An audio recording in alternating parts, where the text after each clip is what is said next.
देखिए, सच्चाई प्रकट करना बाइबल का काम है, परमेश्वर का काम है और हमारा काम है। अधर्म के बढ़ने से बहुतों का प्रेम ठंडा पड़ जाएगा, परंतु जो अंत तक धीरज धरे रहेगा उसी का उद्धार होगा।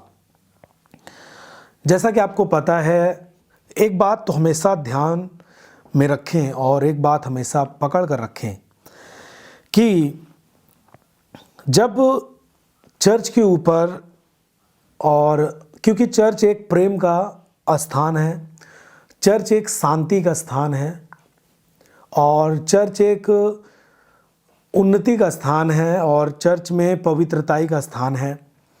और जब इन जगहों पर लोग झूठे आरोप लगाएं, इसका मतलब यह है कि अधर्म को लोग बढ़ावा दे रहे हैं। साफ सी बात है, लोग समझ नहीं पा रहे हैं। देखिए, एक धार्मिक व्यक्ति, एक जो अच्छा, जिसका कनेक्शन परमेश्वर के साथ है, जिसका रिश्ता जीवित परमेश्वर के साथ, सृष्टिकर्ता परमेश्वर के साथ होता है, वो समझ पाता है कि सामने वाला व्यक्ति क्या कर रहा है, वो सही कर रहा है या फिर गलत कर रहा है, और वो सोच समझ कर काम करता है।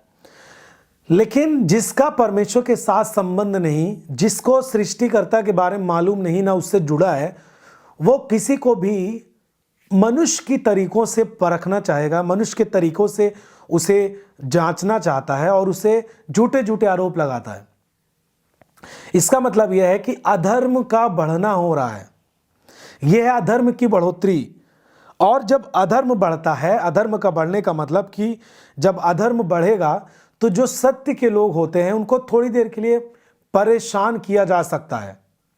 इसमें थोड़ी परेशानियां आती हैं, उन पे झूठे आरोप लगते हैं, उनको सताया जाता है, हो सकता है उनको मारा जाए, हो सकता है कि उनको ऐसे ऐसे काम में सौंप दिया जाए कि लोगों को लगता है मैं बहुत धर्म का काम कर रहा हूं, मैं एक व्यक्ति को मार रहा हूं, धर्म का काम कर रहा हूं, मैं एक दूसरे समूह के लोगों को सता रहा हूं, मैं एक धर्म का काम कर रहा हूं। लोगों को लगता है मैं एक जाति को सता रहा हूं, मैं एक धर्म का काम कर रहा हूं, मुझसे, मेरे काम से ईश्वर खुश होता है। उनको लगता है कि मैं एक उपासना करने वाले, किसी की भी उपासना करने वाले लोग हैं, उन पर मैं सताव करके, उन पर मैं डांट कर, डपट कर, उनको मैं उनको इस तरह अपने बल के साथ उनके सामने प्रस्तुत हूं। उनको लगता है मैं धर्म के काम कर रहा हूं। ये धर्म के काम नहीं है, ये अधर्म का बढ़ोतरी है, ये अधर्म का बढ़ाव है। देखिए, मसीही लोग इससे अनजान नहीं, क्योंकि आने वाले दिन में बहुत सारी बातें होंगी, घटित होंगी इस दुनिया में। जो चीज़ें आपने अब तक नहीं देखी वो चीज़ें भी घटित होंगी। जब आप चर्च में आते थे और आपने वचन को पढ़ा है, आपने सुना है कि किस तरह इस दुनिया में भूकंप आएंगे, अलग अलग तरीकों से राज्य राज्य पर चढ़ाई करेगा, जाति जाति पर चढ़ाई करेगा, एक देश दूसरे देश पर चढ़ाई करेगा। ऐसी ऐसी चीज़ें घटित होंगी जो आपने कभी देखी नहीं है। और आपको बाइबल कहती है, समझ लेना है कि उस दिन दुनिया का अंत नहीं होगा, परंतु ये चिन्ह होगा कि दुनिया का अंत होने वाला है और प्रभु यीशु मसीह का दूसरा आगमन होने वाला है।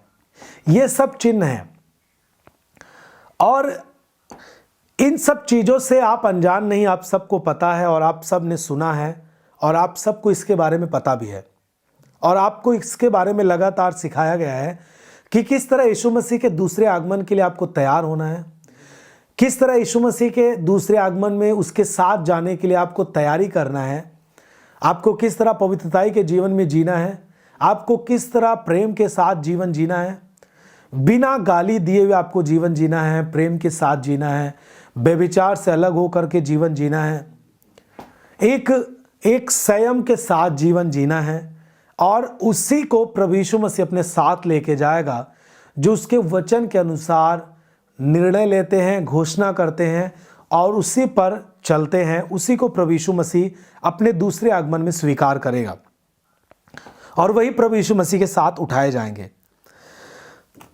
अब जो आप कलीसिया में देख रहे हैं इन दिनों में जो घटित हुई हैं आपके पसदेवरा चर्च में और भी चर्चों में, यूपी में और भी जगहों पर, छत्तीसगढ़ में, एमपी में और भी जगहों पर जो मसीहियों पर इस तरह के काम हुए हैं, ये अधर्म का बढ़ाव है। और इसके बढ़ने से बहुत सारे लोगों का प्रेम ठंडा पड़ जाएगा। मैं जानता हूं कि जो वचन में मजबूत नहीं है उनका प्रेम ठंडा पड़ जाता है। जिन्होंने कभी भी प्रार्थना में प्रभु यीशु मसीह की उपस्थिति को महसूस नहीं किया है, उनका प्रेम ठंडा पड़ जाता है छोटी सी बात घटित होने पर भी। जिन्होंने कभी भी वचन को अपने जीवन में नहीं रखा और कभी भी यीशु मसीह को व्यक्तिगत नहीं जान पाए हैं, न उससे प्रार्थना कभी करे हैं, न कभी उसकी उपस्थिति को महसूस किए हैं, वो अधर्म के बढ़ने से उनका प्रेम ठंडा पड़ जाता है। क्यों? क्योंकि उन्होंने कभी भी अपने जीवन में प्रभु यीशु मसीह के काम को, उसकी गवाही को, उसके वचन को, उसके प्रेम को, उसके पवित्रताई के जीवन को उन्होंने कभी भी अनुभव नहीं किया है, जिसके कारण से उनका प्रेम थोड़ी थोड़ी बातें घटित होने पर, थोड़ी सी गालियां सुनने पर भी, थोड़े से बदनामी सुनने पर भी उनका प्रेम ठंडा पड़ जाता है। और ऐसे लोग उद्धार को नहीं प्राप्त कर पाएंगे, बाइबल कहती है। देखिए, प्रेम का ठंडा होने का मतलब साफ साफ से है कि आपका प्रेम परमेश्वर के प्रति ठंडा पड़ जाता है। आपका प्रेम, जो प्रभु यीशु मसीह का प्रेम आपके अंदर डाला गया है, उसके द्वारा उत्पन्न होने वाला प्रेम ठंडा पड़ जाता है। चर्च के प्रति आपका प्रेम ठंडा पड़ जाता है, आपके अगुवे के प्रति आपका प्रेम ठंडा पड़ जाता है। कब? जब आप वचन पर पकड़ नहीं बनाते, अपने विश्वास को नहीं बढ़ाते और थोड़ी सी बात होने पर भी अपने आप में आप कमजोर महसूस करके डर के मारे आपका प्रेम ठंडा पड़ जाता है।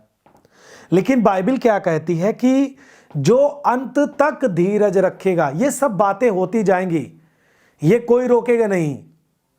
प्रभु यीशु मसीह ने इसीलिए आपको बोल दिया कि ये बातें रुकेंगी नहीं, ये बातें होंगी। कौन सी बातें?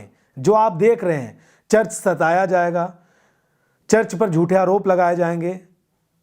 बाइबल कहती है मत्ती 5 में कि धन्य हो तुम जब लोग मेरे कारण तुम्हारी निंदा करें, तुम्हें झूठ बोलकर तुम्हारे विरोध में सब प्रकार की बुरी बातें कहें, तब तुम आनंदित होना, क्योंकि तुम्हारे लिए स्वर्ग में बड़ा प्रतिफल है। क्योंकि तुम गलत बात कहकर, गलत बात स्वीकार करके, गलत आचरण प्रकट करके, गलत चीजें करके आप सताव नहीं सह रहे हैं। आप सत्य का काम करते हुए यदि आपके ऊपर सताव आए, सत्य का काम करते हुए लोग आपको गालियां दें, तो आपको पीछे नहीं हटना चाहिए, क्योंकि वो दिन आने वाला है जिसमें आपका साथ सच्चाई देगी और परमेश्वर देगा और आपको ऊंचा स्थान देगा यीशु मसीह के नाम में। आमीन।